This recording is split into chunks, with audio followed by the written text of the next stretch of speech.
Assalamualaikum warahmatullahi wabarakatuh.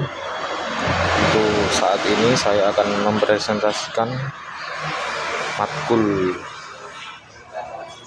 pendidikan kewarganegaraan, yaitu pembahasan tentang IKN antara simbol kemajuan dan sumber problematika kontroversial. Nah, di materi ini saya mencakup beberapa bab, yaitu termasuk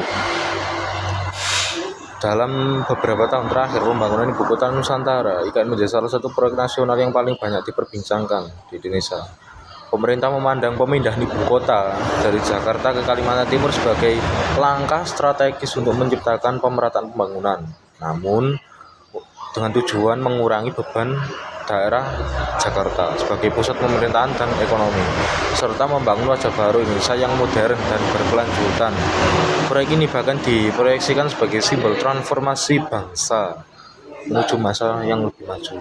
Namun demikian, di balik optimisme yang dibangun pemerintah, muncul berbagai kritik dari kalangan akademisi, aktivis lingkungan, pengamat politik, maupun masyarakat umum. Kritik tersebut sangat berkaitan erat dengan ketidakjelasan perkembangan pembangunan yang menimbulkan kekhawatiran mengenai potensi mangkraknya proyek. Dugaan penggunaan isu IKN sebagai alat pengalihan perhatian publik dari berbagai persoalan nasional serta dampak ekologis yang ditimbulkan akibat pembukaan lahan dan penggundulan hutan di Kalimantan. Langsung ke bab pertama, yaitu tentang proyek IKN dan kekhawatiran akan kemangkraan. Pembangunan IKN merupakan proyek yang membutuhkan sumber daya yang sangat besar. Nah, baik dari segi pendanaan, tenaga kerja, teknologi maupun dukungan politik. Pemerintah telah mengalokasikan anggaran yang tidak sedikit untuk mendukung pembangunan infrastruktur dasar, kawasan pemerintahan, serta fasilitas publik di wilayah ibu kota baru tersebut. Namun berbagai laporan mengenai perlambatan pembangunan, perubahan target, serta ketidakpastian investasi swasta muncul pertanyaan di tengah masyarakat mengenai keberlanjutan proyek tersebut. Sebagai refleksi pribadi, saya melihat bahwa pembangunan nasional seharusnya tidak hanya berorientasi pada simbol dan prestis negara. Pembangunan yang baik harus mampu menjawab kebutuhan masyarakat secara konkret. Ketika masih banyak daerah yang menghadapi persoalan pendidikan, kesehatan, kemiskinan, dan infrastruktur dasar, muncul pertanyaan etis mengenai prioritas penggunaan anggaran negara. Meskipun pemerintah memiliki visi jangka panjang, keberhasilan visi tersebut harus dibuktikan melalui hasil yang dapat dirasakan oleh masyarakat luas. Terus pengalian isu dan untuk bab 2, pengalian isu dan perspektif politik dan komunikasi publik. Kritik lain yang sering muncul berkaitan dengan dugaan bahwa isu pembangunan IKN digunakan sebagai sarana pengalian perhatian publik dari berbagai persoalan nasional. Dalam kajian komunikasi politik, fenomena ini dikenal sebagai agenda setting atau distraction politik, yaitu upaya mengerahkan perhatian masyarakat pada isu tertentu, sehingga isu lain yang dianggap lebih sensitif menjadi kurang perhatian, atau biasa disebut dengan pengalian isu. Refleksi yang dapat diambil dari fenomena ini adalah pentingnya sikap kritis masyarakat terhadap informasi yang diterima. Warga negara tidak boleh hanya menjadi konsumen informasi, tetapi juga harus menjadi pengawas yang aktif. Pemerintah memiliki hak untuk menyampaikan keberhasilan dan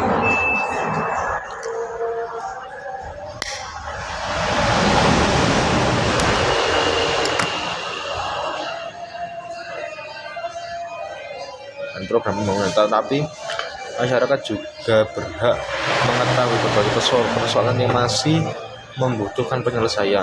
Hubungan antara pemerintah dan masyarakat harus dibangun dengan transparansi dan kemitraan.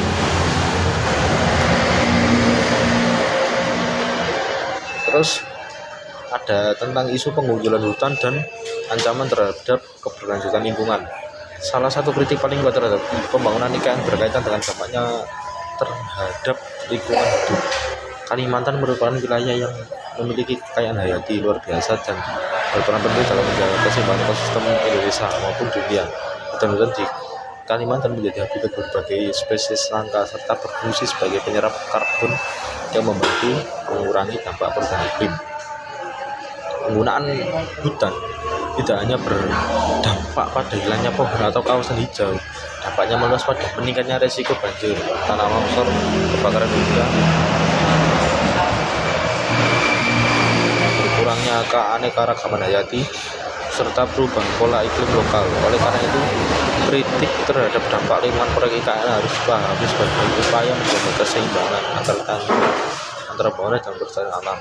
Tanggung jawab pemerintah dalam menjaga kepentingan publik. Dalam teori pemerintahan modern, legitimasi pemerintah tidak hanya berasal dari hasil pemilu semata, tapi dari kemampuan pemerintah menjalankan kebijakan serta efektif dan bertanggung jawab. Kepercayaan publik merupakan modal sosial yang sangat penting dalam proses pembangunan.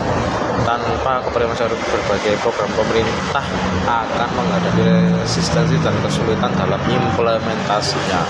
Masuk penutupan, pembangunan Ibu Kota Nusantara merupakan salah satu proyek terbesar dalam sejarah Indonesia modern yang membawa harapan sekaligus kontroversi. Berbagai kritik yang muncul terkait potensi kemangkarakan proyek, dugaan pengalihan isu, serta dampak pembangunan menunjukkan bahwa pembangunan tidak dapat dilepaskan dari pengawasan publik. Secara reflektif, persoalan IKN mengajarkan bahwa pembangunan sejati bukan hanya tentang membangun gedung, jalan, dan pusat pemerintahan baru. Pembangunan yang sesungguhnya adalah pembangunan yang mampu menjaga keseimbangan antara kemajuan ekonomi, keadilan sosial, kelestarian lingkungan, dan kepercayaan rakyat. Masa depan Indonesia tidak hanya ditentukan oleh megahnya ibu kota baru, tapi juga kemauan negara untuk mendengarkan suara rakyat serta menjaga warisan alam yang menjadi penopang kehidupan generasi mendatang. Sekian, terima kasih. Wassalamualaikum warahmatullahi wabarakatuh.